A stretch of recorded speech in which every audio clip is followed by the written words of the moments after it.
James was enjoying his life on the island of Sodor, but he still had a lot to learn. "You're a special mixed traffic engine," said Sir Topham Hatt. "You can pull coaches or freight cars quite easily, but you must learn by your mistakes." James knew what Sir Topham Hatt meant. He could well remember that dreadful accident on his first day. "Be careful with the coaches, James," said kind little Edward. "They don't like being bumped." Everyone came to admire James. "I'm a really splendid engine," he thought, and suddenly let off steam. A shower of water fell on Sir Topham's nice new top hat. Just then the conductor blew his whistle and James thought they had better go. Go on," he puffed to Edward. Don't push," replied Edward. The coaches were grumbling too. "Don't go so fast, don't go so fast." But James didn't listen.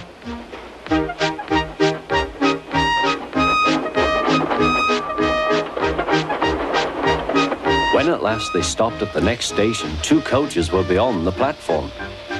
They had to go back to let the passengers out. But no one seemed to know about Sir Topham's new hat, so James felt happier. Presently they came to the station where Thomas was waiting with his 2 coaches.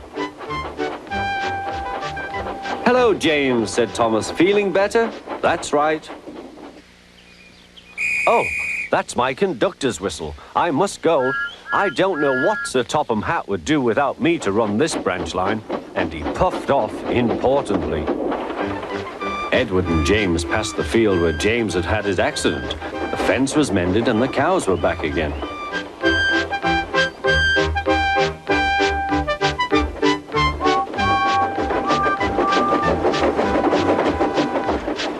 They ended their journey and rested before setting off for home.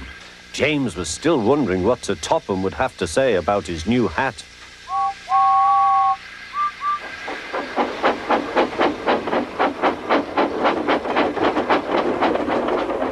Next morning, he spoke severely to James. "If you can't behave, I shall take away your red coat and have you painted blue." James didn't like that at all. He was very rough with the grumbling coaches as he brought them to the platform. "Don't talk, come on," he called to them. "Gordon never has to fetch his own coaches," he thought to himself, "and he's only painted blue." To make James even more cross, this time no one came near him. "I'll show them," he thought. "They think Gordon is the only engine who can pull coaches."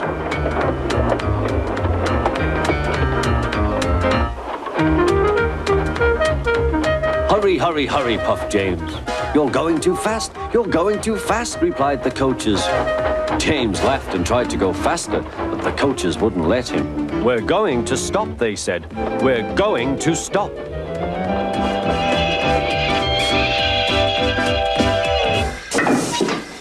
"What's the matter?" James asked his driver. "The brakes are hard on. Leak in the pipe, most likely. You've banged the coaches enough to make a leak in anything." "How shall we mend it?" said the conductor.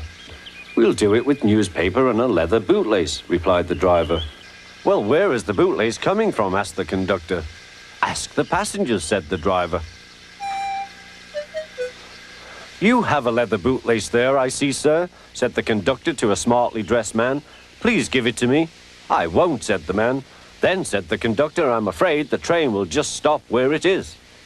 The passengers all said what a bad railway it was. Then they told the man how bad he was instead. Everyone was very cross. At last he handed his laces over. The driver tied a pad of newspaper tightly round the hole in the brake pipe, and James was able to pull the train.